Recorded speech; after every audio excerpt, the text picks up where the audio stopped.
Handa na ba ang inyong mga puso para sa isang kwentong susubok sa inyong pananaw tungkol sa pag-ibig at katapatan? Halina't samahan ninyo akong muli sa isang paglalakbay na puno ng mga lihim at luha. Sabi nila, ang bawat pamilya ay may itinatagong sikreto. Ngunit paano kung ang sikretong ito ang mismong lason na unti-unting sisira sa lahat ng iyong pinaniniwalaan? Paano kung ang pundasyon ng pamilyang iyong minamahal ay binuo pala sa isang napakalaking kasinungalingan? Ito ang kwento ni Hiraya at ang kanyang pagtuklas sa mapait na katotohanan sa loob ng marangyang Hacienda de la Perla. Ang hapagkainan ng mga Valderon ay larawan ng perpektong pamilya. Nagniningning ang mga kubyertos na pilak sa ilalim ng dilaw na ilaw mula sa eleganteng chandelier. Mabango ang amoy ng bagong lutong kaldereta, ang paborito ni Sinag, na siyang sentro ng kanilang salo-salo ngayong gabi. Sa dulo ng mesa, naroon si Don Celso Valderon, ang haligi ng kanilang tahanan, na may banayad ng ngiti habang pinagmamasdan ang kanyang pamilya. Sa kanyang kanan, ang asawang si Doña Mahalina, isang babaeng may angking ganda at kilos na puno ng grasya, at sa tabi niya, ang kaisa-isang anak, ang asawa ni Hiraya, si Sinag. Talaga naman, Mama, walang papantay sa luto ninyo. Puri ni Sinag matapos humigop ng sabaw. Napangiti si Mahalina, isang nangiting tila sanay na sanay nang tumanggap ng papuri. Naku anak, ginagawa ko lang ang lahat para sa inyo, para sa pamilya natin. Sagot nito at lumingon kay Hiraya. Maswerte ka, Hiraya. Natututo ka sa akin. Darating ang araw, ikaw na ang mag-aasikaso sa asawa mo ng ganito. Ngumiti si Hiraya, isang pilit na ngiti. Opo, Mama. Sa pandinig ng iba, iyon ay isang payo mula sa isang biyenang mapagmahal. Ngunit para kay Hiraya, may kung anong lamig sa tono ni Mahalina. Isang paalala na sa loob ng pamamahay na ito, siya ay isang dayo, isang bagong salta na kailangang umayon sa lahat ng nakagawian. 5 buwan na siyang kasal kay Sinag, 5 buwan na siyang nakatira sa Hacienda de la Perla. Ngunit hanggang ngayon, pakiramdam niya ay may isang pader na hindi niya kayang pasukin. Ang pader sa pagitan niya at ng kanyang biyenan. Naramdaman marahil ni Sinag ang kanyang katahimikan. Inabot nito ang kamay niya sa ilalim ng mesa at marahang pinisil. Tumingin si Hiraya sa asawa at nakita ang pagmamahal sa mga mata nito. Para kay Sinag, handa siyang tiisin ang lahat. Si Sinag ang kanyang mundo. Pagkatapos ng hapunan, nagpaalam si Don Celso na magpapahinga na. Si Sinag naman ay may kailangang tawagan para sa negosyo. Nagpresinta si Hiraya na tulungan ang mga katulong sa pagliligpit, ngunit pinigilan siya ni Mahalina. Hayaan mo na sila, Hija. Halika. Samahan mo ako sa aking silid. May gusto akong ipakita sa'yo, sabi ni Mahalina. Sumunod si Hiraya. May kaba sa kanyang dibdib. Bihira siyang anyayahan ng biyenan sa personal na espasyo nito. Ang silid ni Mahalina ay malawak at marangya, tulad ng ibang bahagi ng mansyon. Naupo ito sa harap ng isang antigong tokador na yari sa Nara. Binuksan nito ang isang maliit na baul na puno ng alahas. Ang mga ito, simula ni Mahalina, habang isa-isang dinadampot ang mga hikaw at kwintas na kumikinang. Ay naipundar namin ng iyong biyenan sa loob ng maraming taon. Simbolo ng aming pagmamahalan at paghihirap. Ang Hacienda de la Perla, ang pangalan natin, lahat ng ito ay sagrado. Tumingin ito kay Hiraya sa pamamagitan ng salamin. Ang mga mata nito ay seryoso, halos nagbabanta. Hiya, sa pamilyang ito, masaya tayo. Kontento. Huwag mo nang hanapin ang wala. Ang isang mabuting asawa ay marunong kung saan siya lulugar. Pakiramdam ni Hiraya ay nanuyo ang kanyang lalamunan. Iyon na naman. Ang mga salitang tila bulak ngunit may tinik sa loob. Tumango na lamang siya. Ibalik mo na itong kahon sa ibabaw ng aparador, Hija. Medyo sumasakit ang aking likod. Utos ni Mahalina, iniabot sa kanya ang isang maliit, kahoy na kahon ng alahas. Kinuha iyon ni Hiraya. Habang papunta siya sa malaking aparador, bigla siyang natalisod sa makapal na alpombra. Sa kanyang pagkabigla, nabitawan niya ang kahon. Kumalat ang laman nito sa sahig, mga singsing, pulseras, at iba't ibang palamuti. Naku, patawad po mama! Gulat na sabi ni Hiraya at dali-daling lumuhod upang pulutin ang mga alahas. Mag-ingat ka naman, Hiraya. Ang mga yan ay mahalaga. Saway ni Mahalina, ang boses ay tumaas ng bahagya. Isa-isang pinulot ni Hiraya ang mga gamit, nanginginig ang mga kamay, sa takot at hiya. Ngunit sa ilalim ng aparador, isang bagay ang umagaw sa kanyang pansin. Isang laket na gawa sa tanso, mukhang luma na. Hindi ito kasingkinang ng ibang mga alahas. Tila ito ay isang bagay na matagal nang naitago. Dahil sa kuryosidad, pinulot niya ito. Mabigat ito sa kanyang palad. Dahan-dahan niya itong binuksan. Inaasahan niyang makikita ang larawan ni Don Celso noong kabataan nito. O marahil ay larawan ni Sinag noong sanggol pa. Ngunit hindi. Ang nasa loob ay isang maliit, kupas na larawan ng isang lalaking nakangiti. Isang lalaking pamilyar sa kanya. Ang mga mata, ang panga, ang ngiti. Si Armando Di Malanta, ang kapatid ni Don Celso, ang tiyuhin ni Sinag. Napatigil sa paghinga si Hiraya. Ang puso niya ay nagsimulang tumibok ng sobrang bilis na parang gusto nitong kumawala sa kanyang dibdib. Bakit? Bakit larawan ni Armando ang nasa loob ng personal na locket ng kanyang biyenan? Tinignan niya ang kabilang panig ng locket. Umaasang makikita si Don Celso, ngunit wala. Tanging ang mukha lamang ni Armando ang naroon. Isang malamig na kuryente ang gumapang sa kanyang buong katawan. Biglang nagkaroon ng kahulugan ng lahat. Ang mga palihim na sulyap ni Armando kay Mahalina. Ang mga pagkakataong nahuhuli niya silang nag-uusap sa hardin. Ang kakaibang pagtrato ni Mahalina sa bayaw nito. Hindi maaari. Anong tinutunganga mo dyan, Hiraya? Nakuha mo na ba lahat? Tanong ni Mahalina. Ang boses ay naiinip na. Sa sobrang taranta, mabilis na isinara ni Hiraya ang locket. Sa isang iglap, nagdesisyon siya. Hindi niya ito ibabalik sa kahon. Mabilis niya itong isinilid sa bulsa ng kanyang bestida, kasabay ng pagpulot sa huling piraso ng hikaw. Tumayo siya, pinagpagan ang sarili, at inilagay ang lahat ng napulot sa ibabaw ng tokador. Maliban sa locket na ngayon ay nakatago sa kanyang bulsa, na parang isang mainit na bakal na pumapaso sa kanyang hita. Papasensya na po ulit, Mama, sabi niya, nauutal. Tinitigan siya ni Mahalina, tila sinusuri ang kanyang bawat galaw. Ngunit sa huli, tumangulang ito.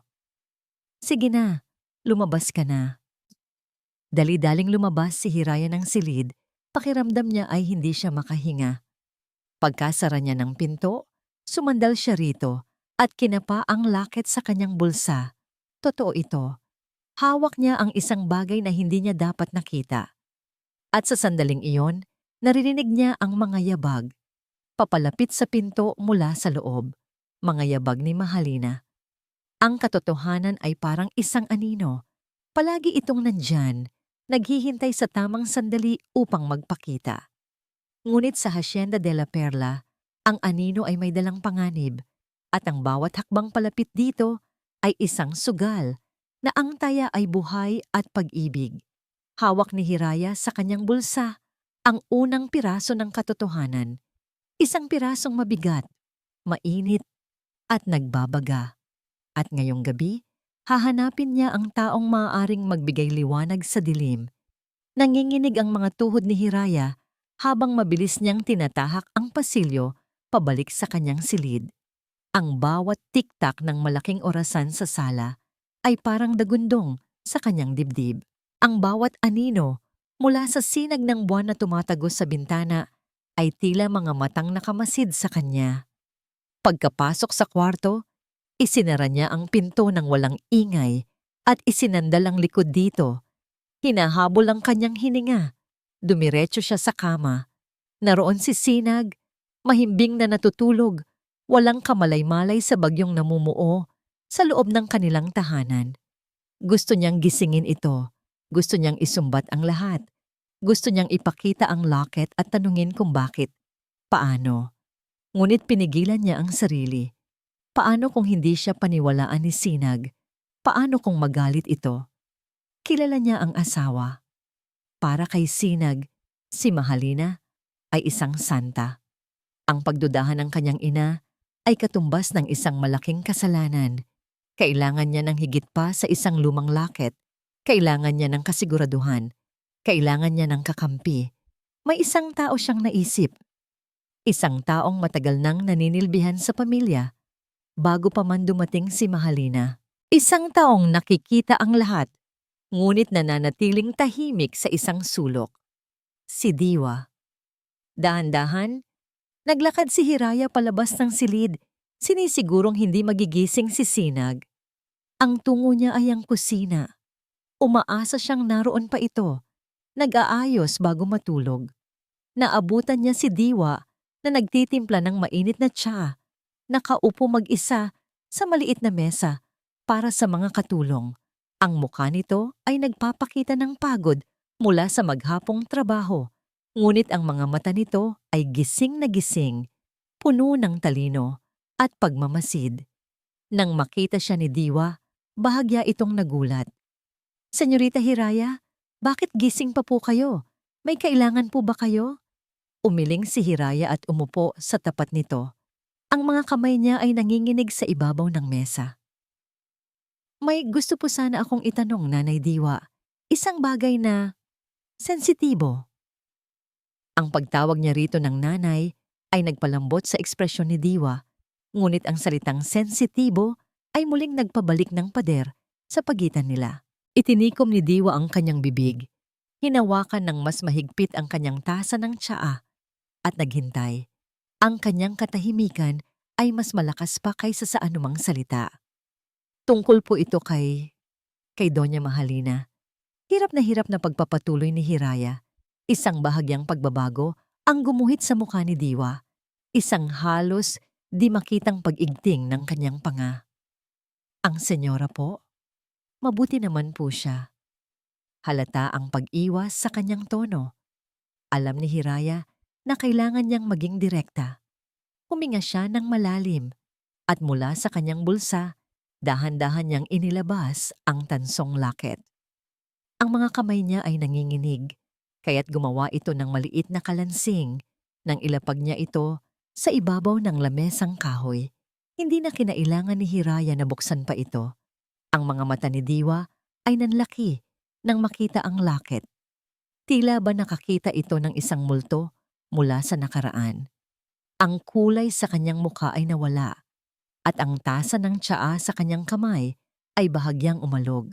Ibinaba niya ito ng marahan at ang kanyang mga mata ay hindi maialis sa lumang alahas na nasa pagitan nilang dalawa.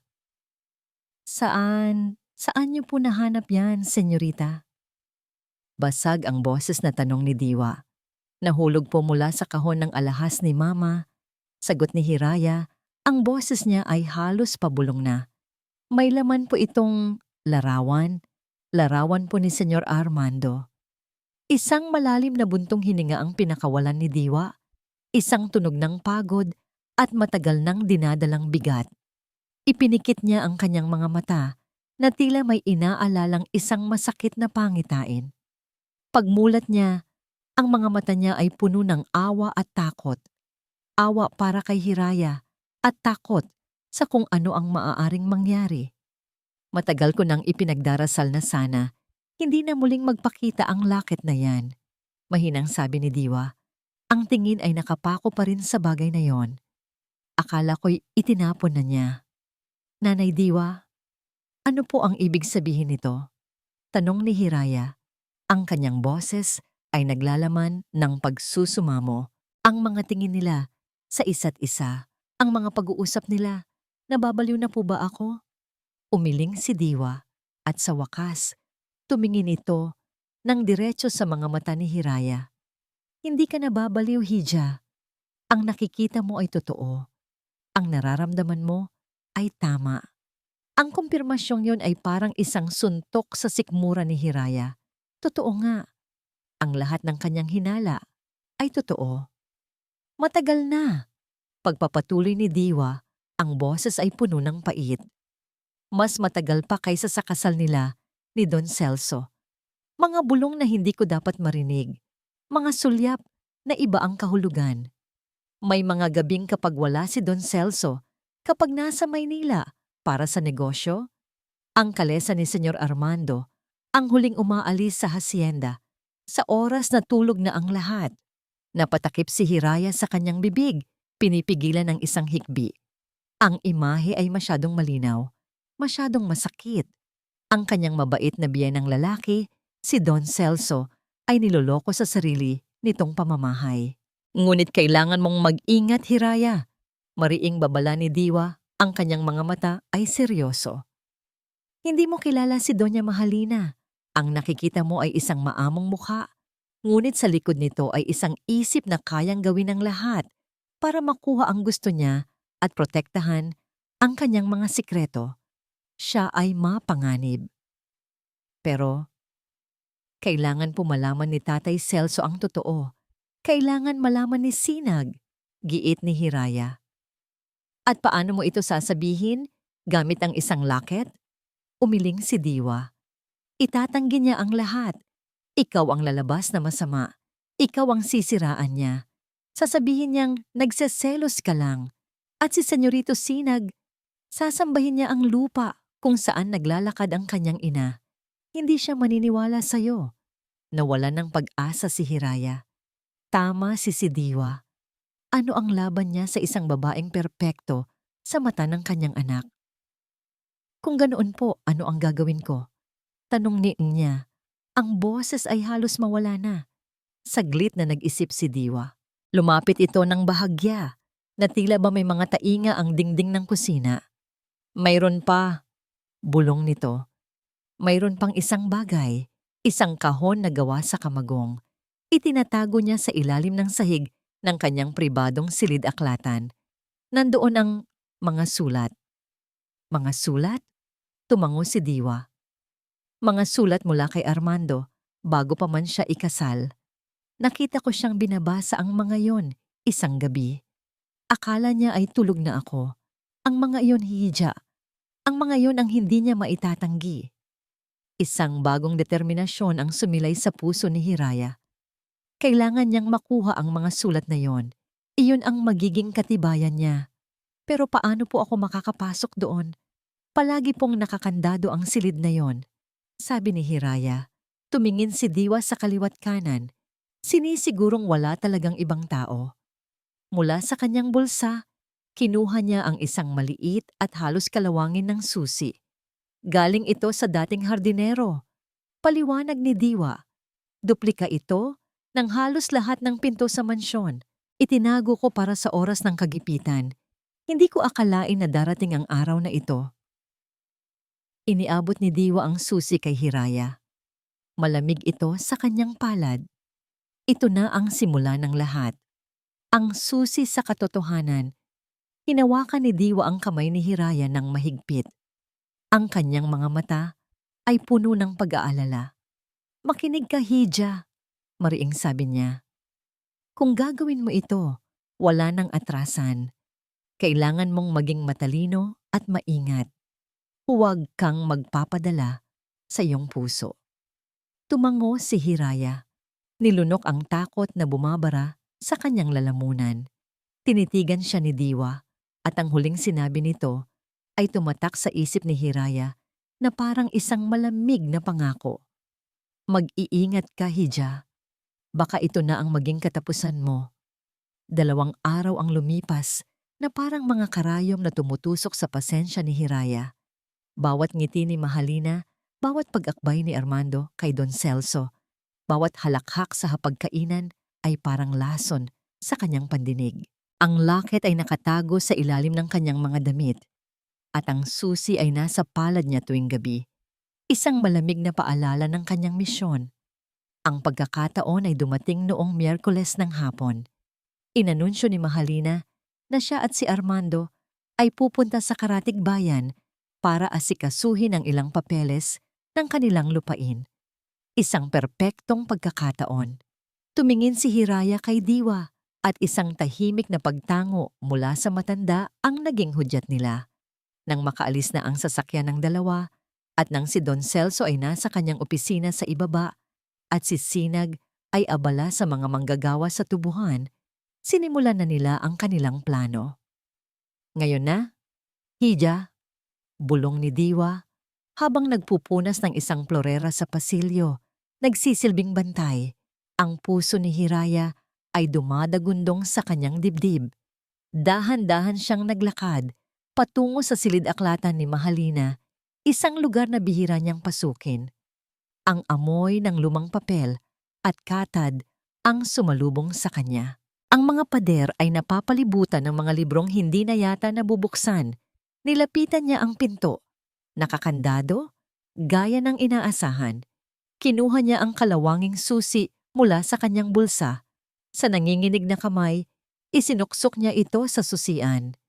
Gumawa ito ng isang nakakabinging click sa katahimikan ng mansyon. Itinulak niya ang pinto at pumasok at agad din itong isinara ng walang ingay. Nasa loob na siya. Ang silid ay madilim at malamig. Sinunod niya ang tagubilin ni Diwa. Lumuhod siya sa may bandang likuran ng malaking labina. Sa tapat ng bintana, kinapa niya ang sahig na gawa sa kahoy. May isang tabla doon na bahagyang nakaangat. Ginamit niya ang kanyang mga kuko upang sungkitin ito. Mabigat ito at maalikabok, ngunit sa ilalim nito, naroon nga. Isang kahon na gawa sa makintab at maitim na kamagong. Maingat niya itong inangat. Hindi ito nakakandado. Ang puso niya ay tila gustong tumalon palabas. Ito na. Ang sagot sa lahat ng kanyang tanong ay nasa loob ng kahong ito. Umupo siya sa sahig. Isinandal ang likod sa isang estante ng libro at dahan-dahang itinaas ang takip. Ang unang bumungad sa kanya ay ang amoy. Amoy ng pabango ng sampagitan na pinatuyo ng panahon. Sa loob, maayos na nakatali ng isang pulang laso ay isang salansan ng mga sobreng naninilaw na. Sa ibabaw ng mga ito ay isang tuyong bulaklak ng rosal. Kinuha niya ang salansan ng sulat. Ang mga kamay niya ay nanginginig ng husto. Kinalas niya ang laso at kinuha ang unang sulat. Ang sulat ay para kay aking mahal na Mahalina at ang lagda sa dulo ay malinaw na mababasa. Ang sayo magpakailanman, Armando. Sinimulan niyang basahin ang mga salita at bawat pangungusap ay parang isang sampal sa kanyang mukha. Hindi ko na mahihintay ang araw na makita kang muli. Ang bawat sandali na kasama ko ang kapatid ko ay isang pagpapanggap na pumapatay sa akin. Ang ngiti niya, ang pagtitiwala niya, lahat ay isang paalala na ang puso mo, Mahalina, ay dapat na sa akin lamang. Kinuha niya ang isa pang sulat na may petsang mas maaga pa, bago pa ang kasal nila ni Don Celso. Kahit na ipagkasundo ka pa nila sa aking kapatid para sa mga negosyo at lupain, alam nating dalawa kung sino ang tunay na nagmamay-ari ng iyong kaluluwa. Huwag kang mag-alala, aking sinta. Gagamitin natin ang yaman niya para sa ating kinabukasan.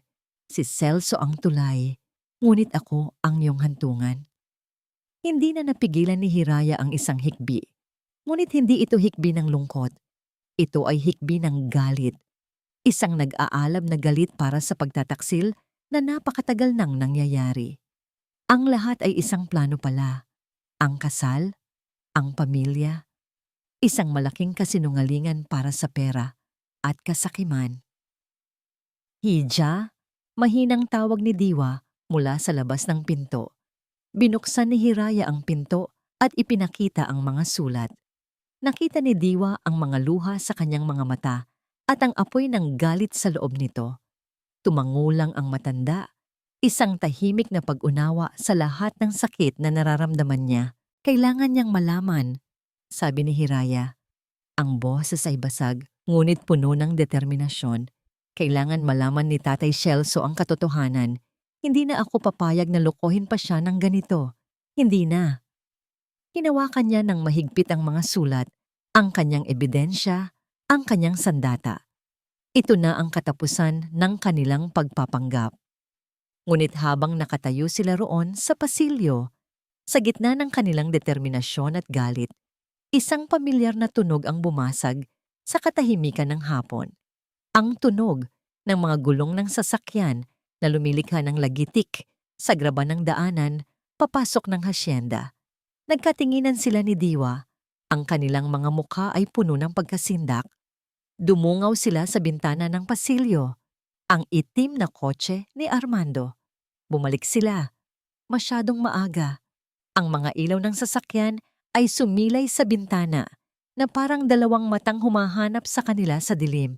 At si Hiraya ay nakatayo roon sa gitna ng pasilyo, hawak-hawak ang mga sulat ng kataksilan na walang kahit saan para magtago. Itago mo ang mga sulat, bilis. Natatarantang bulong ni Diwa. Tinutulak si Hiraya palayo sa bintana. Ngunit huli na ang lahat. Ang pinto sa ibaba ay bumukas kasabay ng isang malakas na kalabog. Ang boses ni Mahalina, matinis at galit, ay umalingaw-ngaw sa buong mansyon. Nasaan siya? Nasaan ang babaeng yon? Natigilan si Hiraya. Paano? Paano nila nalaman? Nakita ni Hiraya ang takot sa mga mata ni Diwa. May nakakita sa atin, mahinang sabi ng matanda. Ang isa sa mga bagong katulong, siguradong isinumbong tayo. Wala nang oras para mag-isip. Ang mga yabag ni Mahalina ay mabilis na umaakyat sa hagdanan. Sa likod nito, naroon din ang mabibigat na hakbang ni Armando at ang nag-aalalang boses ni Sinag. Ma, ano ang nangyayari? Bakit kayo sumisigaw? Tanong ni Sinag. Sinusubukang pakalmahin ng ina. Ngunit ang mga mata ni Mahalina ay nag-aapoy. Huminto ito sa itaas ng hagdanan nang makita si Hiraya na nakatayo sa pasilyo, hawak ang salansan ng mga sulat. Ang maskara ng isang mabait na biyanan ay tuluyan ng nalaglag. Ang natira ay isang mukha ng purong puot.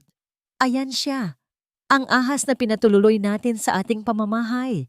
Isang magnanakaw. Sigaw ni Mahalina. Sabay duro kay Hiraya. Anong ibig mong sabihin, ma? Naguguluhang tanong ni Sinag. Ang tingin ay nagpapalipat-lipat mula sa ina patungo sa asawa. Nakita niya ang mga sulat sa kamay ni Hiraya at kumunot ang kanyang noo. Hiraya, ano yan? Bago pa man makasagot si Hiraya, sumugod si Mahalina. Sinubukan nitong agawin ang mga sulat, ngunit mahigpit ang hawak ni Hiraya. Bitawan mo yan! Wala kang karapatang pakialaman ang mga gamit ko. Mga gamit ninyo? O mga ebidensya ng kataksilan ninyo? Buong tapang na sagot ni Hiraya. Ang boses ay nanginginig sa galit at sakit. Tama na ang pagpapanggap, Doña Mahalina. Tama na ang panloloko. Wala kang alam. Sa gitna ng kaguluhan, isang boses ang pumailan lang, mahinahon ngunit may bigat. Anong kaguluhan ito? Lahat sila ay napalingon. Sa dulo ng pasilyo, nakatayo si Don Celso. Ang mukha ay nagpapakita ng pagkalito at pag-aalala. Katatapos lang niyang magtrabaho sa kanyang opisina sa ibaba at naakit ng ingay. Celso, mahal ko. Malambing na sabi ni Mahalina. Biglang nag-iba ng anyo. Nagsimula itong umiyak. Ang asawa ng anak mo. Pumasok siya sa aking silid. Pinakialaman ang aking mga gamit. Gawa-gawa lang niya ang lahat para sirain tayo. Ngunit hindi na naniniwala si Hiraya sa mga pekeng luha na yon. Lumapit siya kay Don Celso. Ang kanyang puso ay puno ng awa para sa matandang lalaki. Tatay, sabi niya, ang boses ay basag. Patawarin niyo po ako, pero kailangan ninyong malaman ang totoo. Iniabot niya ang mga sulat kay Don Celso. Nag-aalangan man, kinuha ito ng matanda. Tinitigan niya ang sulat kamay. Tinitigan niya ang lagda. Tinitigan niya ang mga petsa. Habang binabasa ni Don Celso ang mga nilalaman ng sulat, unti-unting nagbago ang kanyang mukha. Ang pagkalito ay napalitan ng pagkabigla. Ang pagkabigla ay napalitan ng sakit. Isang sakit na napakalalim na tila ba sinasaksak ang kanyang puso ng paulit-ulit. Ang kulay sa kanyang mukha ay nawala. Ang kanyang mga kamay ay nagsimulang manginig. "Celso, huwag kang maniwala dyan. Mga kasinungalingan yan," sigaw ni Mahalina. Ngunit hindi na nakikinig si Don Celso. Binitiwan niya ang mga sulat na kumalat sa sahig na parang mga tuyong dahon. Tumingin siya kay Mahalina, pagkatapos ay kay Armando na nakatayo sa likuran, namumutla at hindi makapagsalita. Ang mga mata ni Don Celso ay puno ng isang tanong na hindi na kailangan ng sagot. Bakit? Iyon lang ang salitang lumabas sa kanyang bibig, isang bulong na puno ng pighati. Sinubukan niyang humakbang, ngunit napahawak siya sa kanyang dibdib. Ang kanyang paghinga ay naging mabilis at mababaw. "Tay?" Nag-aalalang sabi ni Sinag, lumapit sa ama. "Celso," tili ni Mahalina, ngunit ang kanyang sigaw ay hindi na dahil sa galit, kundi dahil sa takot. Isang malakas na daing ang kumawala kay Don Celso. Ang kanyang mga mata ay nanlaki at ang kanyang katawan ay nanghina. Bago pa man may makasalo sa kanya, bumagsak siya sa sahig. "Tay!" sigaw ni Sinag, lumuhod sa tabi ng ama. Tinatapik-tapik ang pisngi nito. "Tay, gumising kayo! Tulong! Tumawag kayo ng ambulansya!" Napanood ni Hiraya ang lahat na parang isang masamang panaginip. Ang kanyang mga paa ay tila nakabaon sa sahig. Ang kanyang layunin ay sabihin ang totoo, hindi ang pumatay. Nagsimula ang kaguluhan. Si Diwa ay tumakbo para tumawag ng tulong. Si Armando ay natulala lang sa isang sulok, tila isang estatwang walang buhay. Si Sinag ay umiiyak habang niyuyugyog ang walang malay na katawan ng kanyang ama. At si Mahalina, tumayo si Mahalina, dahan-dahan. Tumingin siya sa asawang nakahandusay, pagkatapos ay sa mga nagkalat na sulat, at sa huli, kay Hiraya. Ang mga mata niya ay hindi na nag-aapoy sa galit. Ang mga ito ay malamig. Kasing lamig ng yelo, isang tingin na puno ng pagkamuhi na tumagos hanggang sa kaluluwa ni Hiraya. Dumating ang ambulansya. Binuhat nila si Don Celso. Sumama si Sinag. Ang kanyang mukha ay basang-basa sa luha. Naiwan si Hiraya sa pasilyo, kasama si Mahalina. Ang katahimikan ay nakakabingi. Pagkaraan ng halos 1 oras, tumunog ang telepono. Sinagot ito ni Mahalina. Ilang sandali lang, ibinaba niya ito. Hindi siya umiyak. Hindi siya nagsalita. Naglakad siya palapit kay Hiraya.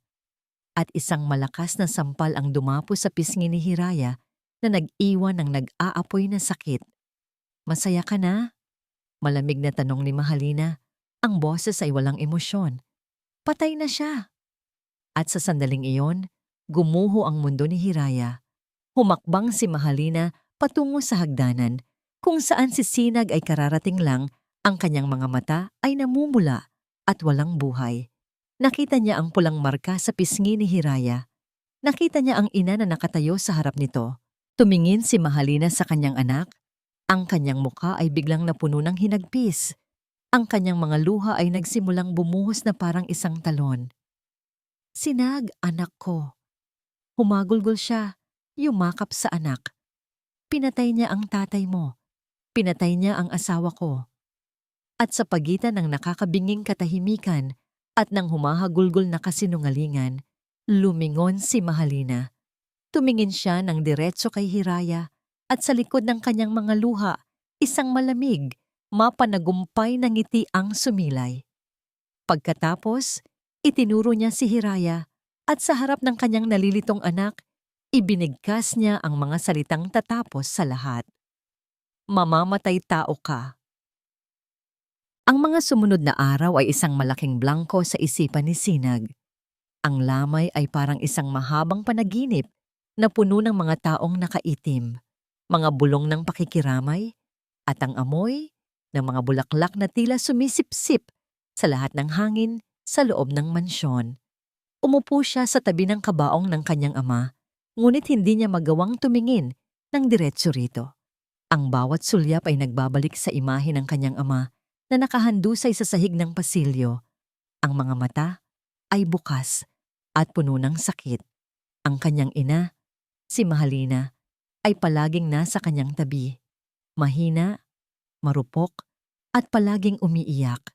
Hinahawakan nito ang kanyang braso na tila siya na lamang ang natitirang lakas nito sa mundo. At si Sinag, sa gitna ng sarili niyang pighati, ay ginawa ang lahat para maging matatag para sa kanyang ina. Si Hiraya ay naroon din, ngunit tila isang multo. Nakaupo sa isang malayong sulok, tahimik, ang mga mata ay namumugto. Bawat subok nitong lumapit sa kanya ay iniiwasan niya. Hindi niya alam kung ano ang sasabihin. Hindi niya alam kung ano ang dapat maramdaman. Ang huling mga salita ng kanyang ina, bago sila umalis para sa ospital, ay paulit-ulit na tumatakbo sa kanyang isipan. Pinatay niya ang tatay mo. Isang gabi, matapos umuwi ang huling bisita, pinuntahan niya ang silid-aklatan ng kanyang ama. Ang amoy ng tabako at lumang libro ay lalo lamang nagpadama sa kanya ng pangungulila. Umupo siya sa silyang madalas upuan ni Don Celso at ipinatong ang kanyang mga kamay sa lamesa, kung saan daan-daang kontrata at papeles ang pinirmahan nito para sa kanilang pamilya. Doon siya natagpuan ni Mahalina. Pumasok ito sa silid. Bit-bit ang isang tasa ng mainit na tsokolate. Ang kanyang mga mata ay namamaga pa rin, ngunit may isang bagong determinasyon sa kanyang mukha. Anak, mahinang sabi nito, inilapag ang tasa sa harap niya. Alam kong mabigat ang lahat ng ito para sa'yo. Hindi sumagot si Sinag. Nakatitig lang siya sa malaking larawan ng kanyang ama na nakasabit sa dingding. Umupo si Mahalina sa tapat niya. Inabot nito ang kanyang mga kamay. Malamig ang mga ito. Sinag, may kailangan tayong pag-usapan tungkol kay Hiraya. Sa pagkarinig pa lang sa pangalan ng asawa, isang buhol ang namuo sa kanyang dibdib. Hindi ko siya maintindihan, ma. Sa wakas ay sabi niya, ang boses ay pagod. Ang mga sulat, ang galit niya. Mapait nang ngumiti si Mahalina at muling namasa ang kanyang mga mata. Ang pagseselos, anak, ay isang nakakabulag na damdamin. Mahal ka ni Hiraya, alam ko yan. Ngunit ang pagmamahal niya ay posesibo. Mula nang dumating siya rito, hindi niya matanggap kung gaano tayo kalapit bilang isang pamilya. Ang pagiging malapit namin ng Tio Armando mo, binigyan niya iyon ng ibang kahulugan. Pumiyok ang boses ni Mahalina na tila nahihirapang magsalita. Ang mga sulat na yon, matagal na yon, mga alaala mula sa aming kabataan bago ko pa man makilala ang iyong ama. Itinago ko bilang isang alaala ng pagkakaibigan, ngunit sa mata ng isang taong naghahanap ng mali, kahit ang pinaka-inosenteng bagay ay nagiging isang kasalanan. Pero bakit niya gagawin yon, ma? Bakit niya sisirain ang lahat? Tanong ni Sinag. Isang bahagi sa kanya ay desperadong umaasa na may ibang paliwanag. Hinaplos ni Mahalina ang kanyang pisngi. Ang kanyang paghaplos ay puno ng pagmamahal ng isang ina. Dahil akala niya, sa paggawa nito, masosulukan niya. Akala niya sa pagsira niya sa akin at sa iyong tiyuhin, ikaw ay tuluyan ng mapapasa kanya. Hindi niya naisip ang kahihinatnan. Hindi niya naisip na ang puso ng iyong ama ay hindi kakayanin ng ganoong klaseng iskandalo. Ang sakit ng pagdududa. Ang bawat salita ni Mahalina ay parang isang patak ng lason na dahan-dahang kumakalat sa isipan ni Sinag. Ang imahe ni Hiraya na galit, na sumisigaw, na may hawak na mga lumang sulat. Nagsimulang magbago sa kanyang isipan. Hindi na ito imahe ng isang babaeng naghahanap ng katotohanan, kundi imahe ng isang desperadong babae na nawawala sa sarili dahil sa selos. Ang tatay mo, namatay siyang iniisip na ang kanyang pamilya ay nawawasak dahil sa isang kasinungalingan. Humagulgol si Mahalina, isinubsob ang mukha sa kanyang mga palad. At ako, paano ko haharapin ang bawat araw na alam kong ang babaeng naging dahilan ng lahat ng ito ay natutulog sa kabilang silid? Ang mga salitang yon ay tumusok sa puso ni Sinag na parang isang punyal. Ang kanyang ina, wasak at nag-iisa. Ang kanyang ama, wala na. At si Hiraya, ang pinagmulan ng lahat ng sakit na ito. Sa sandaling iyon, ang pagdududa sa kanyang isipan ay nagsimulang maglaho. Napalitan ito ng isang matinding galit. Galit para sa kawalan ng hustisya. Galit para sa nawalang buhay ng kanyang ama. Tumayo siya. Ang kanyang mga kamao ay nakakuyom sa kanyang tagiliran. Ako na po ang bahala dito, ma. Sabi niya. Ang boses ay malamig at matigas. Umalis siya sa silid-aklatan. At bawat hakbang niya palayo ay isang hakbang palayo sa Hiraya na minsan niyang minahal. Tinungo niya ang kanilang silid. Naabutan niya si Hiraya na nakaupo sa gilid ng kama. Ang mga mata ay nakatitig sa kawalan. Nang makita siya nito, tumayo ito. Ang mukha ay puno ng pag-asa. Sinag, salamat at nandito ka na. Kailangan nating mag-usap. Nagsusumamong sabi niya. Ngunit ang sinag na kaharap niya ngayon ay hindi na ang sinag na asawa niya.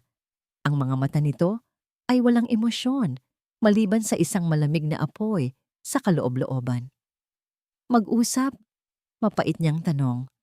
Ano pa ang pag-uusapan natin, Hiraya? Hindi pa ba sapat ang lahat ng nangyari? Hindi ka pa ba masaya? Anong ibig mong sabihin? Naguguluhang tanong ni Hiraya. Sinag, ang nanay mo. Niloloko niya tayong lahat. Isang maikling, walang galang na tawa ang kumawala kay Sinag. Ang nanay ko? O ikaw, Hiraya? Ikaw na pumasok sa pamilyang ito at sinira ang lahat dahil sa iyong pagdududa at pagseselos? Hindi iyan totoo. Sigaw ni Hiraya. Ang mga luha ay nagsisimula nang mamuo sa kanyang mga mata. Nakita ko ang mga sulat. Nakita ko ang laket. Totoo ang lahat. Ang nakita mo ay ang gusto mong makita. Sigaw pabalik ni Sinag. Ang kanyang galit ay tuluyan ng sumabog. Gumawa ka ng kwento sa iyong isipan para paghiwalayin kami ng nanay ko. At sa proseso, pinatay mo ang tatay ko. Namatay siya dahil sa'yo. Ang bawat salita ay parang isang sampal kay Hiraya. Napaatras siya na tila ba tinulak ng bigat ng kanyang mga akusasyon. Hindi. Paulit-ulit niyang bulong, umiling-iling. Minahal ko si Tatay Celso. Hindi ko kailanman gugustuhing may mangyaring masama sa kanya. Ngunit nangyari na. Malamig na sabi ni Sinag. Humarap siya sa aparador at binuksan ito. Kinuha niya ang isang maleta at inihagis ito sa kama. Mag-impake ka. Natigilan si Hiraya. Ano? Tumingin si Sinag sa kanya. Ang kanyang mga mata ay puno ng isang bagay na mas masakit pa kaysa sa galit. Kawalan. Kawalan ng pagmamahal. Kawalan ng tiwala. Hindi ko na kayang tumingin sa'yo nang hindi nakikita ang mukha ng tatay ko na naghihingalo. Hindi ko na kayang matulog sa iisang kama kasama ang babaeng naging dahilan ng pagkamatay niya. Lumuhod si Hiraya, niyakap ang kanyang mga binti. Sinag, parang awa mo na. Huwag mong gawin to. Mahal kita. Maniwala ka sa akin. Dahan-dahang inalis ni Sinag ang kanyang mga kamay. Walang bakas ng pag-aalinlangan sa kanyang mukha. Ang pagmamahal ay hindi naninira, Hiraya. At sinira mo ang lahat. Tumayo siya at naglakad patungo sa pinto. Bago siya lumabas, lumingon siya sa huling pagkakataon. Ang kanyang boses ay isang malamig na bulong na tumapos sa kanilang pagsasama. Umalis ka na, bago pa kita makalimutang minahal kita. at isinara niya ang pinto. Iniwan si Hiraya na nakaluhod sa sahig. Sa gitna ng mga guho ng kanilang pag-ibig, ang kanyang mga hikbi ay ang tanging ingay sa loob ng malawak at malamig na silid. Hindi alam ni Hiraya kung gaano siya katagal na nakaluhod sa sahig. Ang oras ay tila huminto. Ang tanging naririnig niya ay ang sarili niyang mga hikbi na umaalingaw-ngaw sa katahimikan ng silid na minsan ay naging kanlungan nilang mag-asawa. Ang mga salita ni Sinag ay parang mga bubog na paulit-ulit na tumutusok sa kanyang puso. Umalis ka na, bago pa kita makalimutang minahal kita. Wala nang natira. Ang pagmamahal na inakala niyang matatag ay gumuho na. Ang tiwalang ibinigay niya ay isinuka pabalik sa kanyang mukha. Sa wakas, sa tulong ng natitira niyang lakas, tumayo siya. Ang kanyang mga binti ay nanghihina. Ang kanyang mga mata ay manhid na sa kaiiyak. Tumingin siya sa paligid. Ang kanilang larawan sa kasal na nakapatong sa ibabaw ng tokador ay parang isang pagkutya. Ang kama kung saan sila nangarap ay parang isang malamig na puntod. Wala nang dahilan para manatili pa. Kinuha niya ang maletang inihagis ni Sinag at binuksan ito. Dahan-dahan, walang emosyon, sinimulan niyang ilagay ang kanyang mga damit. Hindi niya kinuha ang mga mamahaling bestida at alahas na ibinigay sa kanya ng mga balderon. Ang kinuha lang niya ay ang mga damit na dala niya nung unang beses siyang tumapak sa hasyenda, mga simpleng blusa at palda. Habang nag-aayos, bumukas ang pinto. Pumasok si Sinag. Hindi na ito galit. Ang nakikita na lang ni Hiraya sa mga mata nito ay isang malawak na kawalan. Tinitigan lang siya nito habang isinasara niya ang kanyang maleta. Walang salita, walang emosyon. Parang isang estranghero. Hinila ni Hiraya ang kanyang maleta at naglakad patungo sa pinto. Habang dumadaan siya sa tabi ni Sinag, huminto siya saglit. Umaasa pa rin. Sa isang maliit na bahagi ng kanyang puso, napipigilan siya nito. Nababawiin nito ang lahat. Ngunit nanatili itong hindi gumagalaw. Ang tingin ay nakapako sa dingding sa likuran niya. Isang huling luha ang pumatak mula sa mata ni Hiraya. Iyon ang luha ng pamamaalam. Naglakad siya palabas ng silid at tinahak ang mahabang pasilyo. Bawat hakbang ay mabigat. Ang mga larawan ng pamilya Valderon na nakasabit sa dingding ay tila humuhusga sa kanya. Sa ibaba, sa may paanan ng hagdanan, nakita niya si Mahalina, nakatayo roon na parang isang reyna sa kanyang trono. Nang magtama ang kanilang mga mata, isang bahagyang ngiti ng tagumpay ang sumilay sa labi ng kanyang biyenan. Nagpatuloy lang si Hiraya sa paglakad. Hindi niya hahayaan ang babaeng iyon na makita siyang talunan. Habang papalabas siya ng malaking pinto, isang anino ang humarang sa kanya mula sa gilid. Hija, mahinang tawag ni Diwa. Lumingon si Hiraya. Ang mukha ng matanda ay puno ng lungkot at pagsisisi. Patawarin mo ako, sabi ni Diwa. Ang boses ay nanginginig. Hindi ko dapat hinayaan. Kasalanan ko ito. Umiling si Hiraya. Wala po kayong kasalanan, Nanay Diwa. Ginawa lang po natin ang tama. May kinuha si Diwa mula sa bulsa ng kanyang dilantal. Isang maliit, itim na tape recorder at isang sobrang makapal. Kunin mo ito, sabi ni Diwa.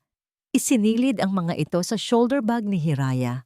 Huwag mong hayaang mawala. Baka balang araw, ito na lang ang magpapatunay sa lahat. Pagkatapos, idinukot nito ang lahat ng pera sa kanyang bulsa, mga luma at lukot na pera. At ito, hindi ito marami, pero sana makatulong sa'yo para makapagsimula. Niyakap ni Hiraya ang matanda ng mahigpit.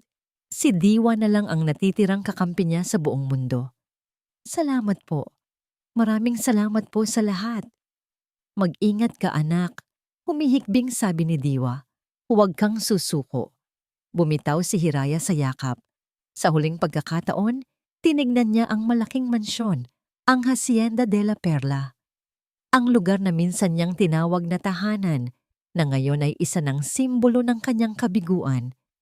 Tumalikod siya at hindi na lumingon pa. Naglakad siya sa mahabang daanan palabas ng hasyenda. Ang bawat hakbang ay palayo sa kanyang nakaraan. Palayo kay Sinag.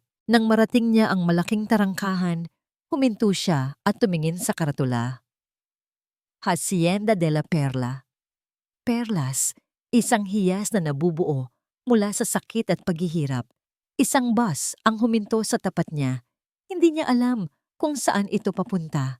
Ang tanging nabasa niya sa karatula nito ay ang pangalan ng isang bayan na hindi pamilyar sa kanya, Bayan ng Pag-asa. Ang Bayan ng Pag-asa. Isang mapait na ngiti ang sumilay sa kanyang mga labi. Marahil, iyon na nga ang kailangan niya. Pag-asa. Sumakay siya sa bus nang walang pag-aalinlangan. Umupo siya sa tabi ng bintana. Habang umaandar ang bus, tinanaw niya ang papaliit na tarangkahan ng hasyenda hanggang sa tuluyan na itong maglaho sa abot tanaw. Doon, sa loob ng maingay at umaalog na bus, kasama ang mga estranghero, pinangako niya sa kanyang sarili. Hindi ito ang katapusan. Babangon siya. At balang araw, ang katotohanan ay lalabas din. Hinawakan niya ang kanyang bag kung saan nakatago ang tape recorder, ang boses ni Diwa. Ang magiging kakampi niya. 5 taon ang nakalipas sa isang maliit ngunit masiglang bayan na tinatawag na Pag-asa. Ang amoy ng sariwang bulaklak ay nangingibabaw sa hangin. Sa sentro ng pamilihan, may isang tindahan na laging dinarayo. Ang pangalan nito na nakasulat sa isang magandang tablang kahoy ay Hiraya's Blooms. Sa loob, si Hiraya Alcantara ay abala sa pag-aayos ng isang bouquet ng mga puting rosas. Ang kanyang mga kamay ay mabilis at sanay. Ang kanyang mukha, bagamat may bakas pa rin ng kalungkutan, sa kanyang mga mata kung tititigan ng maigi, ay madalas ng may tunay na ngiti. Ang dating takot at pag-aalinlangan ay napalitan ng kumpiyansa. Siya na ngayon ang nag-iisang may-ari ng pinakamatagumpay na flower shop sa buong bayan. Ate Hira, tawag po kayo ni Mayor.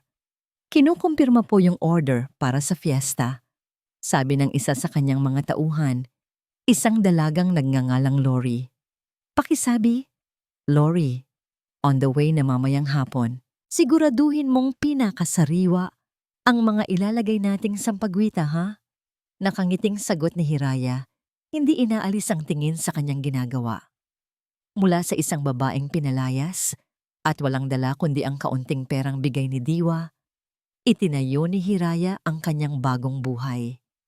Ginamit niya ang kanyang pagmamahal sa mga halaman para magsimula. Nagsimula siya sa pagbebenta ng mga tanim sa gilid ng daan hanggang sa nakaipon at nakapagtayo ng maliit na pwesto, na ngayon ay isa ng iginagalang na negosyo. Ang Bayan ng Pag-asa ang naging saksi sa kanyang muling pagsibol. Dito, hindi siya ang asawa ni Sinag Valderon. Dito, kilala siya bilang si Hiraya, ang babaeng may ginintuang mga kamay para sa mga bulaklak. Samantala, sa Hacienda de la Perla, ang hangin ay mabigat at tila malungkot. Ang dating sigla ng hacienda ay napalitan ng katahimikan. Ang mga tubo sa taniman ay hindi na kasing berde ng dati. Maraming manggagawa ang umalis dahil sa sunod-sunod na pagkalugi. Sa loob ng opisina ni Don Celso, nakaupo si Sinag Valderon. Ang kwarto ay magulo. May mga nagkalat na ledger sa mesa at sa gilid nito ay isang halos walang lamang bote ng brandy. Si Sinag ay malayo na sa dating makisig na heredero. Ang kanyang mga mata ay laging pagod. May namumuong bigote at balbas, at ang kanyang mga balikat ay tila laging may basan na mabigat. Pumasok sa opisina sina Mahalina at Armando. Ang kanyang ina ay kasing elegante pa rin ng dati, ngunit may bagong tigas sa kanyang anyo. Si Armando naman ang nagsisilbing kanang kamay niya. Anak, sabi ni Mahalina, ang boses ay malambing ngunit may diin. Pinag-aralan na namin ni Tio Armando mo ang alok ni G. Montero. Ito na ang pinakamagandang solusyon sa problema natin sa utang. Inilapag ni Armando ang isang kontrata sa harap ni Sinag. Ibebenta natin ang lupain sa may kanluran. Maliit na bahagi lang naman yon, Sinag. Pero ang bayad nila ay sapat na para takpan ang mga obligasyon natin sa bangko. Tinitigan ni Sinag ang mga papel. Ang lupain sa kanluran. Iyon ang paboritong bahagi ng kanyang ama, kung saan plano nitong magtanim ng mga bagong variety ng tubo. Pero Tio, di ba't yan ang pinakaproduktibong lupa natin? At parang masyadong mababa ang alok nila pag-aalinlangan ni Sinag. Wala na tayong oras para mag-alinlangan, Sinag. Giit ni Mahalina, ang paglalambing ay napalitan ng pagkainip. Gusto mo bang mawala sa atin ang buong hasyenda? Ang pamana ng iyong ama? Kailangan nating magsakripisyo. Pirmahan mo na yan.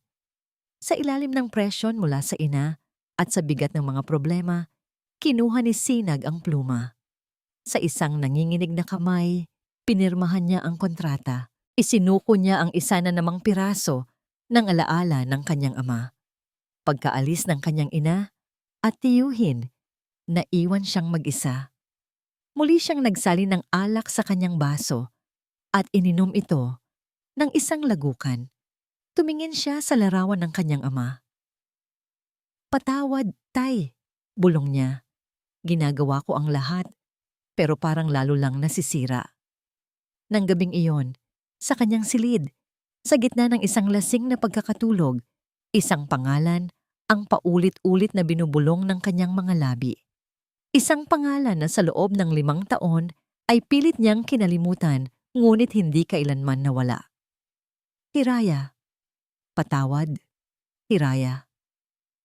Kinabukasan, si Sinag ay nagising na masakit ang ulo at mabigat ang dibdib. Pumasok siya sa opisina, handa nang harapin ang isa na namang araw ng pagkalugi. Ngunit sa kanyang pag-upo, tumunog ang telepono. Isang numero na hindi pamilyar. Sinagot niya ito nang may pagkainip. "Valderon, magandang umaga po," sabi ng isang formal na boses sa kabilang linya. "Nagsasalita po ba ako kay Gis Sinag Valderon?" "Ako nga," sagot niya. "Ako po si Attorney Fernandez mula sa Fernandez Law Office. Tumatawag po ako bilang tagapamahala ng huling habilin ng isa sa mga dati ninyong manggagawa, isang ginang Diwa Reyes." Natigilan si Sinag. Diwa. Ang pangalan ay nagbalik ng mga alaalang matagal na niyang ibinaon. Ang matandang katulong na laging nasa tabi ni Hiraya. Namatay na po siya noong 1 linggo dahil sa katandaan, pagpapatuloy ng abogado. At bago siya pumanaw, mayroon siyang iniwan para sa inyo. Isang bagay na itinuturing niyang napakahalaga. Isang pamana. Ayon sa kanyang huling testamento, napakunot ang noo ni Sinag. Pamana? Mula kay Diwa? Anong iiwanan ng isang simpleng katulong sa kanya? Kung maaari po sana, hinihiling ko po kayong pumunta sa aming opisina para personal na makuha ang bagay na ito. Ibinigay ng abogado ang address. Pagkababa ng telepono, naiwang nakatulala si Sinag. Isang hindi maipaliwanag na kaba ang gumapang sa kanyang dibdib. Isang pakiramdam na ang bagay na yon, kung ano man ito, ay magdadala ng isang malaking pagbabago. Ang opisina ni Attorney Fernandez ay maliit at siksik sa mga libro. Amoy ng lumang papel at kape ang nangingibabaw. Si Sinag ay nakaupo sa tapat ng abogado, isang lalaking nasa mga 60 anyos na may seryosong mukha. Isang pakiramdam ng pagkaasiwa ang bumalot sa kanya. Ano nga ba ang ginagawa niya rito? "Salamat sa iyong pagdating, J. Valderon," simula ng abogado. "Gaya ng nabanggit ko sa telepono, narito ako para ipagkaloob sa iyo ang isang bagay na iniwan ni Diwa Reyes." Mula sa isang drawer sa kanyang mesa, kinuha ng abogado ang isang maliit na kahon na gawa sa simpleng kahoy at maingat na inilapag ito sa pagitan nilang dalawa. Tinitigan ito ni Sinag. Masyadong simple, masyadong ordinaryo. Bago siya namatay, napaka-espesipiko ng kanyang tagubilin. Pagpapatuloy ni Attorney Fernandez, ang kanyang mga mata ay seryoso. Na ito ay dapat ibigay ng direkta sa iyo at sa iyo lamang. Walang sino man ang dapat makaalam ng nilalaman nito maliban sa iyo. Lalong naguluhan si Sinag. Pasensya na, attorney, pero bakit sa akin? Si Diwa ay katulong lang namin. Wala akong matandaan na naging malapit kami. Hindi ko rin alam ang dahilan, Ginoo, sagot ng abogado. Ang alam ko lang ay ang huling sinabi niya sa akin. Ito ang magpapalaya sa lahat. Ang mga salitang yun ay nag-iwan ng kakaibang kaba sa dibdib ni Sinag. Kinuha niya ang kahon. Magaan ito. Walang tunog mula sa loob. Matapos magpasalamat, umalis siya sa opisina. Bit-bit ang isang misteryong hindi niya maintindihan. Pagbalik niya sa hasyenda, agad siyang sinalubong ng kanyang ina sa may sala. Nakita agad ni Mahalina ang maliit na kahon sa kanyang kamay. Saan ka galing, anak? At ano yan? Tanong nito. Ang mga mata ay matalas. Sinusuri ang bawat galaw niya. Wala ito, ma. Mabilis na sagot ni Sinag, pilit nang ngumingiti. Personal na bagay lang. May kinausap lang akong lumang kaibigan. Ito ang unang beses sa loob ng 5 taon na nagsinungaling siya sa kanyang ina at nakaramdam siya ng kakatwang kaba dahil dito. Nakita niya ang bahagyang pagdududa sa mga mata ni Mahalina, ngunit hindi na ito nagtanong pa. Tumangulang ito at hinayaan siyang umakyat sa kanyang opisina. Pagkapasok sa opisina ng kanyang ama, nilak ni Sinag ang pinto. Isang bagay na hindi niya kailanman ginagawa. Inilapag niya ang kahon sa ibabaw ng malaking mesa at tinitigan ito. Ang kanyang puso ay nagsimulang tumibok ng mas mabilis. Dahan-dahan, binuksan niya ang takip. Sa loob, nakalagay sa ibabaw ng pulang tela, ay isang maliit at lumang tape recorder. Napuno ng alaala ang isipan ni Sinag. Naalala niya ang itsura ng recorder na ito. Naalala niya kung paano ito laging daladala ni Diwa noong mga huling araw bago umalis si Hiraya. Naalala niya ang matandang laging nakasunod kay Hiraya na parang anino. Ang kanyang mga mata ay laging puno ng tahimik na pag-unawa at awa. Bakit niya ito ibibigay sa kanya? Kinuha niya ang recorder. May isang cassette tape na nasa loob. Ang kanyang mga daliri ay nanginginig habang hinahaplos ang mga pindutan. Play, rewind, stop. Isang bahagi sa kanya ang sumisigaw na itapon ito, sirain at kalimutan na lang.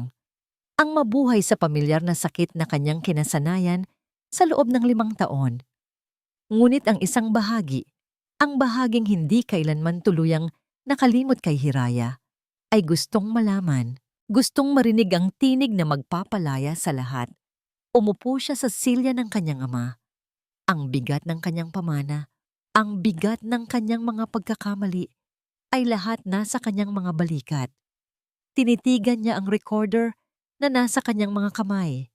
Ito na ba ang sagot? O isa na namang bangungot?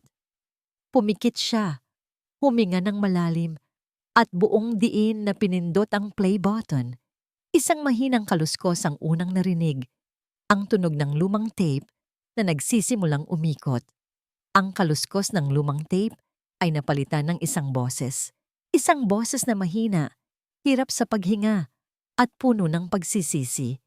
Ang boses ni Diwa. Senyorito Sinag, kung pinakikinggan mo ito ngayon, marahil ay matagal na akong wala. Patawarin mo ako, anak. Patawarin mo ako sa aking kaduwagan. Napahigpit ang hawak ni Sinag sa recorder. Ang boses ay tila nanggagaling sa kabilang buhay, isang multo sa loob ng kanyang opisina. 5 taon. 5 taon kong dinala ang bigat na ito. 5 taon kong nakikita sa aking isipan ang paglisan ni Hiraya. Dala ang kasalanang hindi naman kanya. Ang totoo. Senyorito, si Hiraya. Nagsabi lang siya ng katotohanan at ako ang naging saksi sa lahat. Ngunit natakot ako. Natakot ako sa kung anong kayang gawin ng iyong ina. Isang kirot ang naramdaman ni Sinag sa kanyang dibdib.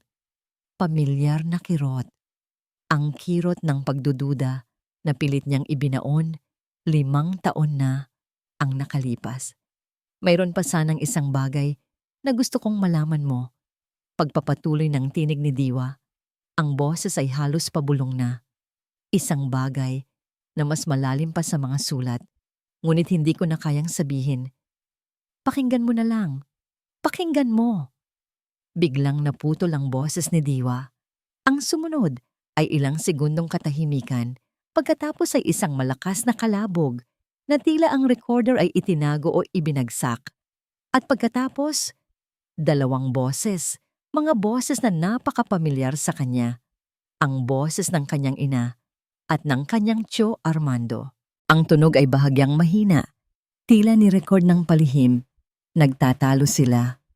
Hindi ako sang-ayon sa pagbebenta ng lupain sa kanluran, Mahalina. Masyadong mababa ang presyo. Niloloko lang tayo ni Montero. Iyon ang boses ni Armando, puno ng pagtutol. Wala na tayong pagpipilian, Armando, sagot ng kanyang ina, matinis at galit. Lubog na tayo sa utang dahil sa mga palpak mong desisyon. Kailangan natin ng pera ngayon na. Napatiimbagang si Sinag. Kaya pala ganoon na lang ang pagpipilit nila sa kanya. Isa na namang desisyon na sila-sila lang ang nag-usap. Isa na namang patunay na siya ay isang puppet lamang sa kanilang mga kamay. Kahit na may sentimental value ang lupang yon kay Celso, giit ni Armando. At doon, sumabog ang kanyang ina. Ang boses nito ay hindi na boses ng isang eleganteng donya, kundi isang sigaw na puno ng lason at inggit na naipon sa loob ng maraming taon. Wala kang pakialam kay Celso. Huwag mo siyang babanggitin sa akin na parang napakalinis niya. Inagaw niya sa akin ang lahat.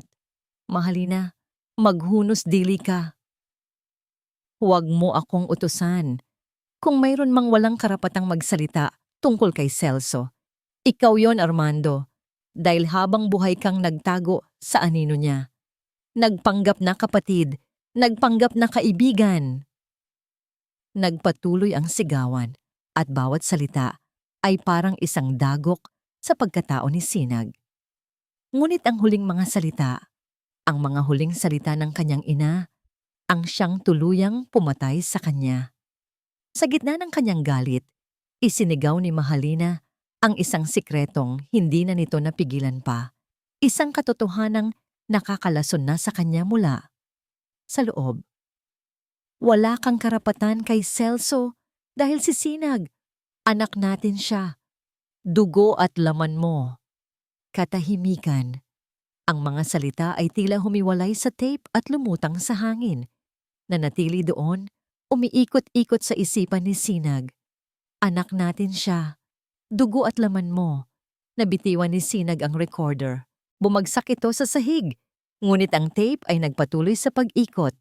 Ang boses ni Mahalina ay paulit-ulit na umalingaw-ngaw sa kanyang isipan. Anak natin siya.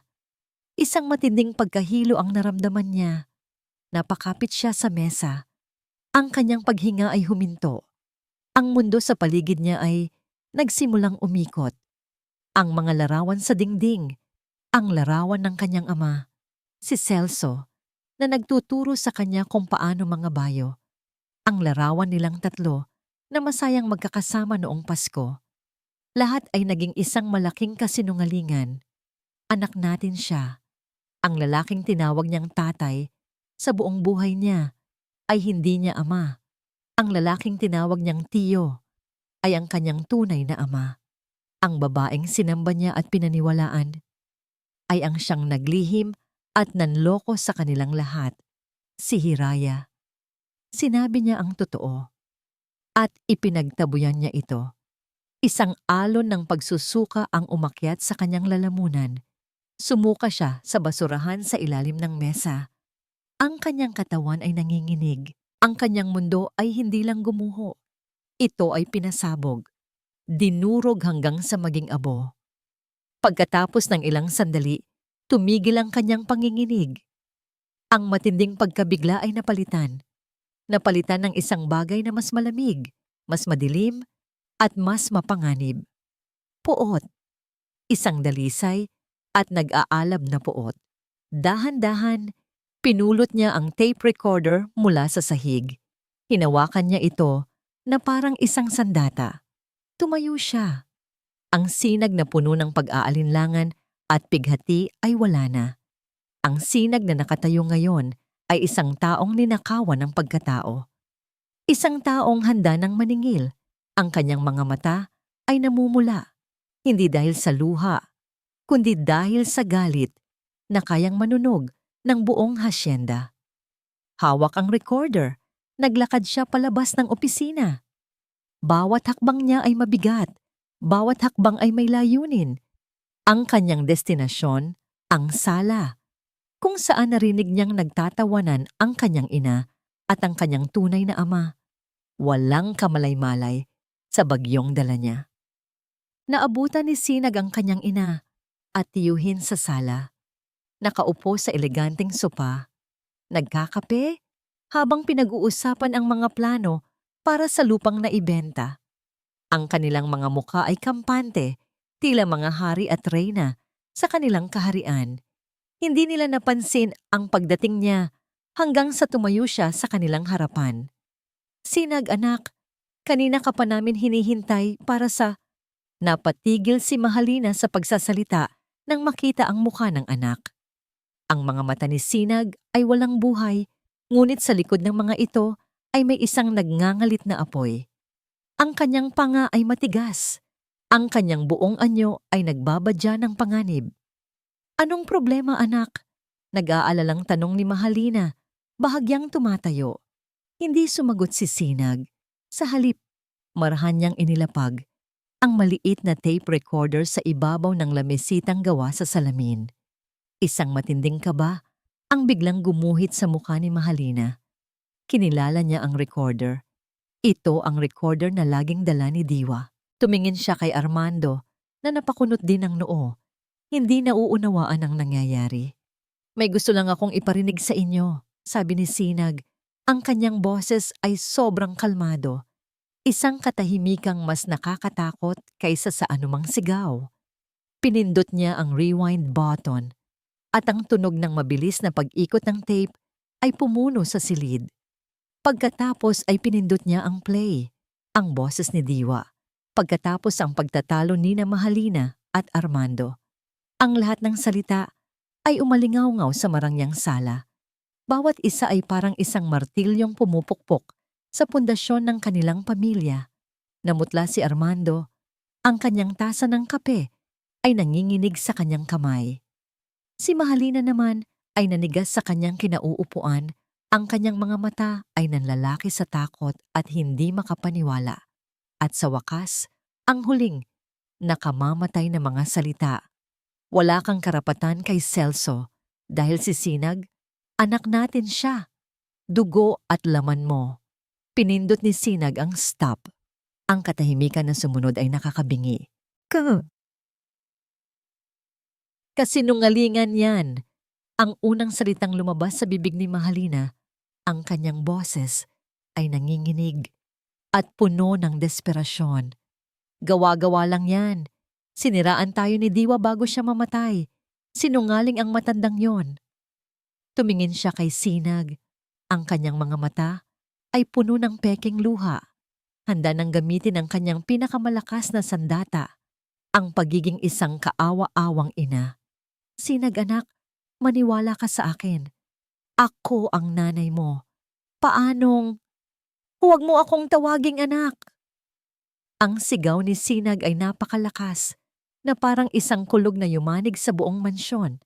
Sa kauna-unahang pagkakataon, nakita ni Mahalina ang kanyang anak hindi bilang isang sunod-sunurang tuta, kundi bilang isang taong puno ng puot. Napaatras siya. 5 taon, sabi ni Sinag. Ang kanyang boses ay bumalik sa pagiging malamig. Ngunit ngayon ay may kasama ng pait. 5 taon ninyo akong ginawang tanga. 5 taon akong pinaniwala sa isang kasinungalingan na sumira sa buhay ko. 5 taon kong kinamuhian ang babaeng nagsabi lang ng totoo. Naglakad siya palapit sa kanila. Bawat hakbang ay mabigat. Pinatay ninyo siya, sabi ni Sinag, tumingin ng diretso sa mga mata ni Armando. Ang lalaking nag-aruga sa akin, ang lalaking nagbigay sa akin ng pangalan niya. Ang kapatid mo, pinatay ninyo siya sa sakit, araw-araw. Sa bawat paghinga ninyo sa ilalim ng kanyang bubong, yumuko si Armando, hindi makatingin. Ang kanyang katahimikan ay isang pag-amin. At ikaw, lumingon si Sinag sa kanyang ina. Ang galit sa kanyang mukha ay napalitan ng isang bagay na mas malala, pagkasuklam. Ginawa mong halimaw ang sarili mong asawa sa mata ko. Itinaboy mo ang nag-iisang taong tunay na nagmahal sa akin. Lahat para saan? Para sa perang ito? Para sa hasyendang ito na hindi naman talaga sa inyo? Sa wakas, nawala na ang lahat ng pagpapanggap ni Mahalina. Ang kanyang takot ay napalitan ng galit ng isang taong nahuli na. Oo, sigaw niya pabalik. Ginawa ko ang lahat ng ito para sa'yo, para sa atin. Ito ang dapat na sa atin mula pa sa simula. Mas matalino ako kay Celso. Mas deserving tayo kaysa sa kanya. Umiling si Sinag. Isang mapait na ngiti ang sumilay sa kanyang mga labi. Hindi. Ginawa mo ang lahat ng ito para sa sarili mo. At ngayon, tapos na. Humarap siya kay Armando. Umalis ka. Ngayon din. Huwag ka nang magpapakita pa sa akin habang buhay. Pagkatapos, humarap siya kay Mahalina. Ang kanyang mga mata ay malamig na parang yelo. Kunin mo ang mga damit mo, ang mga alahas mo, at umalis ka sa pamamahay na ito. Hindi. Wala kang karapatan. Ako ang donya ng hasyendang ito. Hindi na ngayon, mariing sabi ni Sinag. Ang donya ng hasyendang ito ay matagal mo nang pinatay. At ang pangalang Balderon, hindi sa'yo. Ang hasyendang ito ay pamana ng lalaking niloko ninyo. At sisiguraduhin kong hindi na ito madudungisan pa ng inyong presensya. Tumalikod si Sinag, isang pinal na hatol. Mayroon kayong 1 oras. Naiwan sina Mahalina at Armando sa sala. Talunan, hubad sa lahat ng kanilang kasinungalingan. Sa unang pagkakataon, nakita ni Armando si Mahalina hindi bilang isang diyosa, kundi bilang isang babaeng nawasak dahil sa sarili niyang kasakiman. Si Mahalina naman, tumingin sa paligid ng marangyang sala na ngayon ay tila isang malamig na hawla. Nang gabing iyon, isang sasakyan ang tahimik na umalis sa Hacienda de la Perla. Walang ingay, walang pamamaalam. Naiwan si Sinag, nakatayo sa gitna ng malawak at walang laman na sala. Ang katahimikan ay nakakabingi. Malaya na siya sa kasinungalingan. Ngunit sa kanyang paglaya, naramdaman niya ang isang bagay na hindi niya inaasahan, isang matinding kalungkutan at pangungulila. Dahil sa gitna ng lahat, nag-iisa na lang siya. Lumipas ang mga linggo sa Hacienda de la Perla na parang isang mahabang panaginip, ngunit hindi ito ang uri ng panaginip na may dalang pahinga, kundi isang bangungot kung saan si Sinag ay nag-iisang tumatakbo sa isang madilim at walang katapusang pasilyo.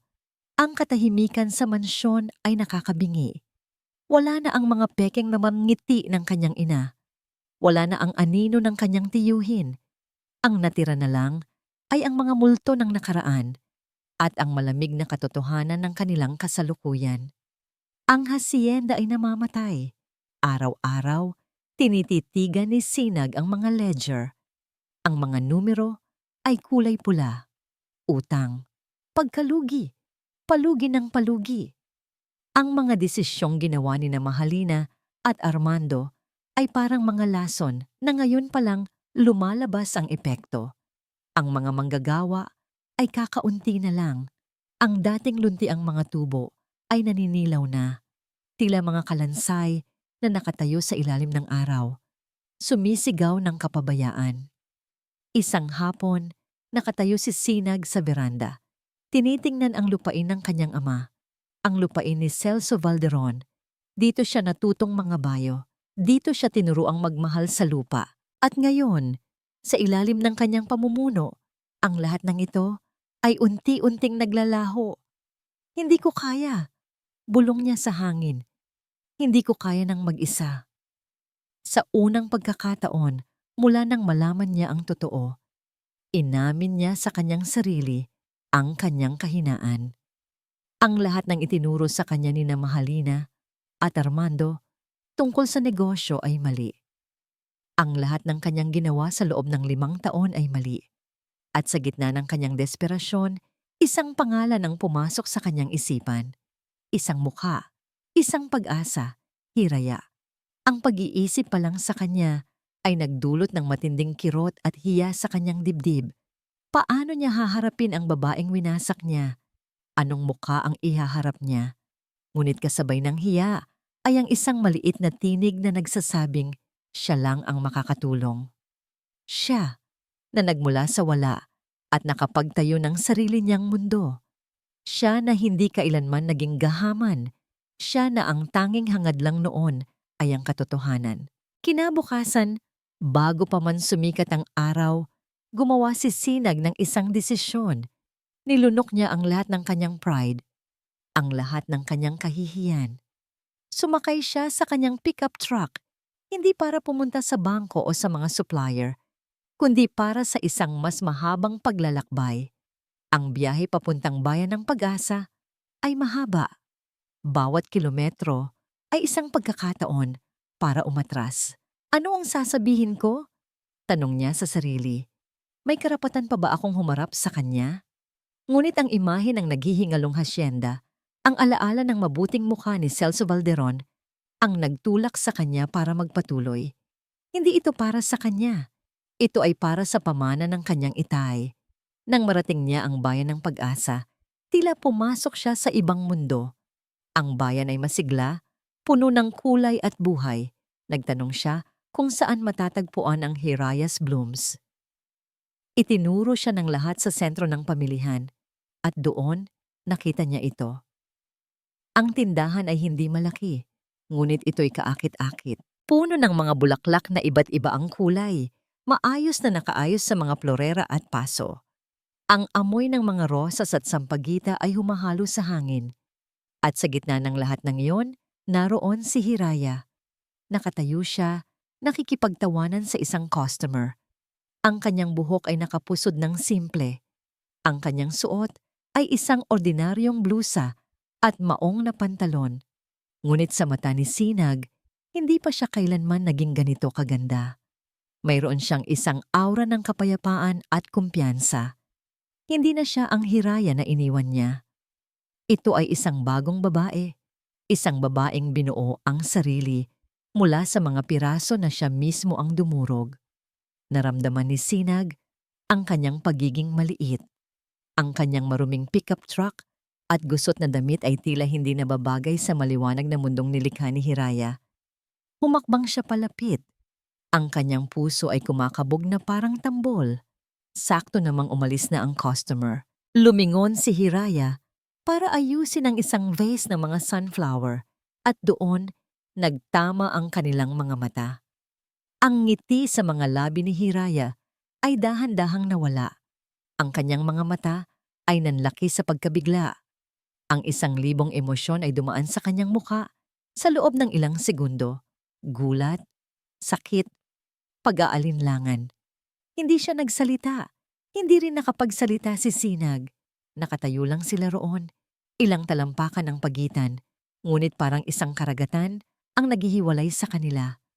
Ang masayang tunog ng pamilihan ay tila naglaho.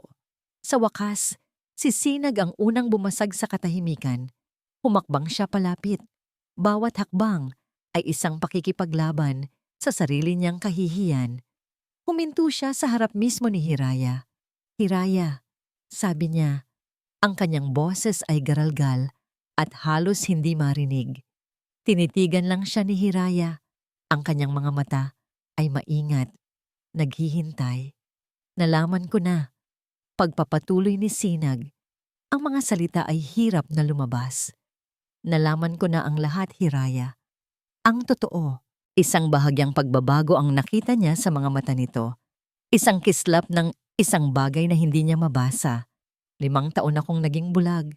Sabi niya, ang kanyang boses ay nababasag na. Patawarin mo ako.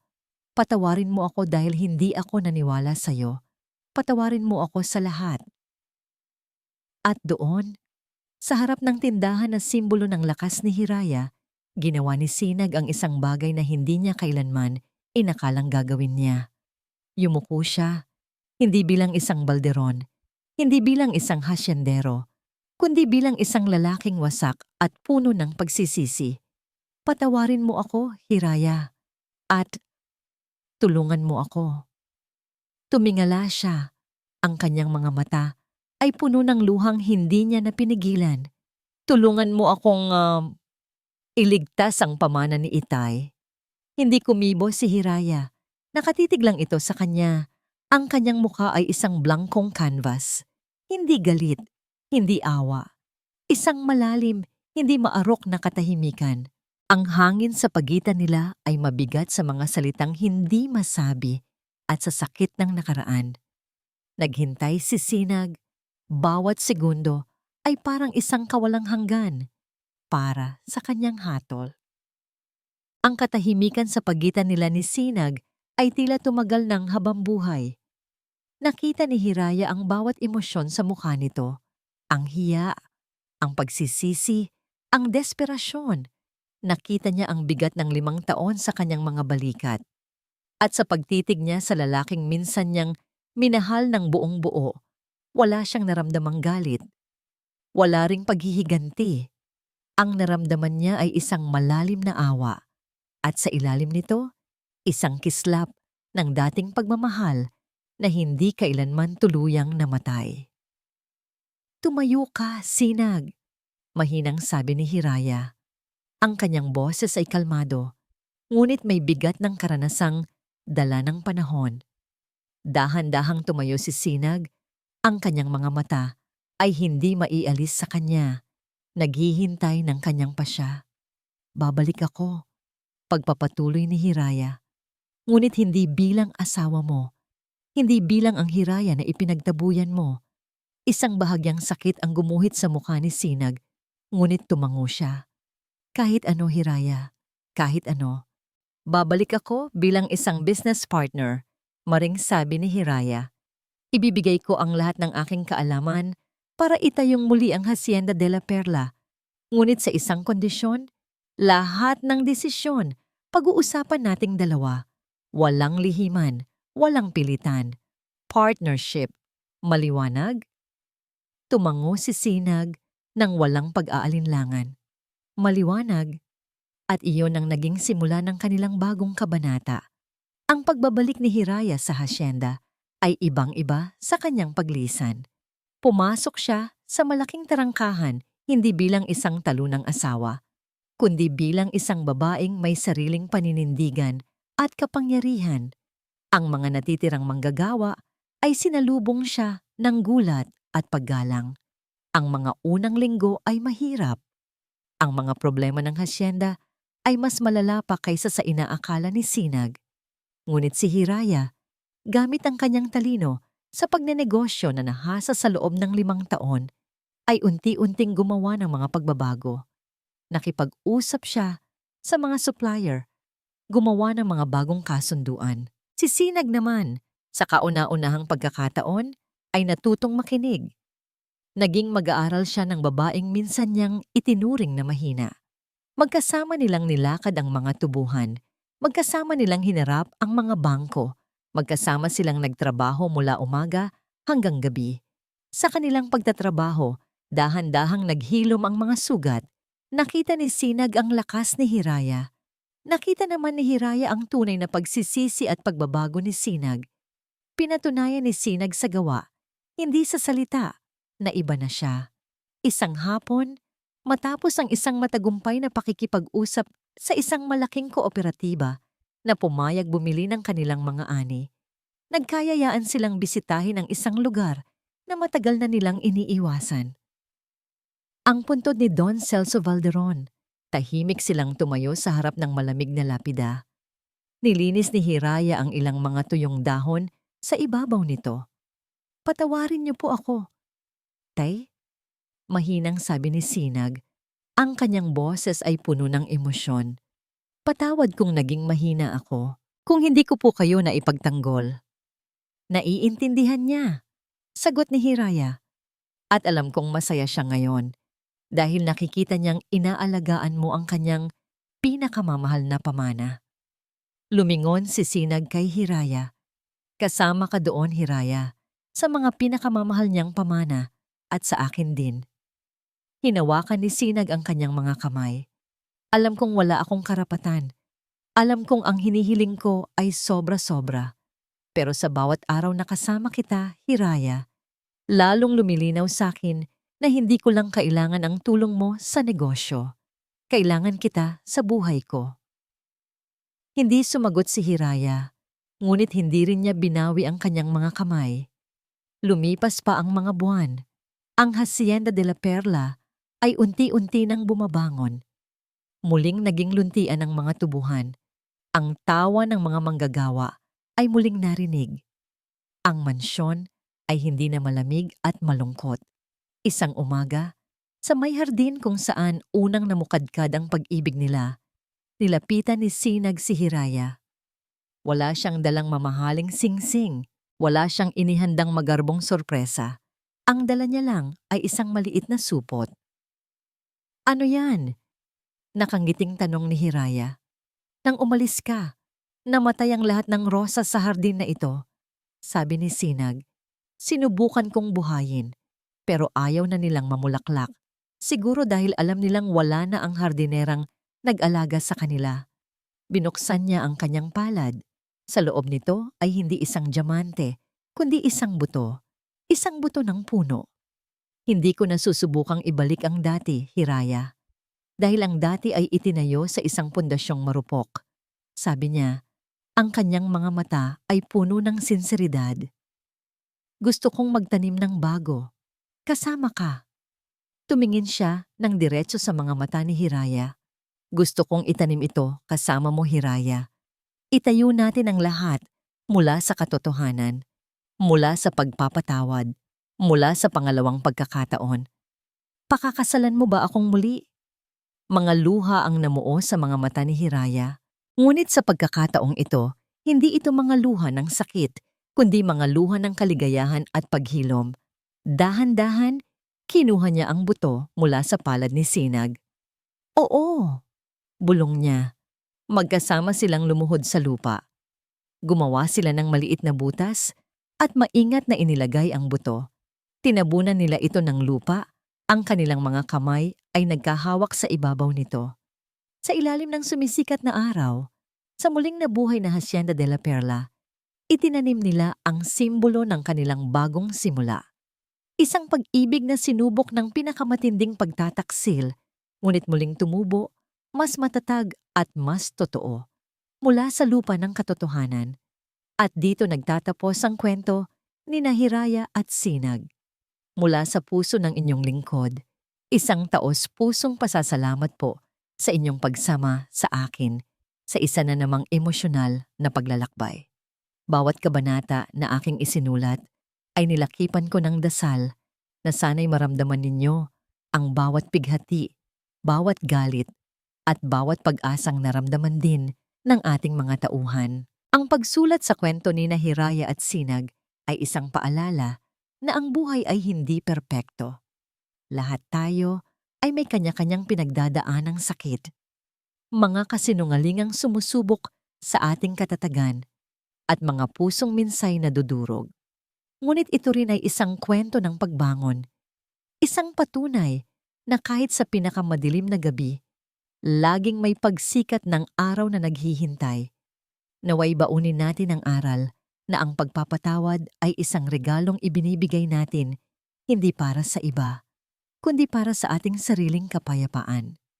At ang tunay na pag-ibig ay may kakayahang maghilom, magtayo muli, at mamukadkad ng mas matibay mula sa lupa ng katotohanan.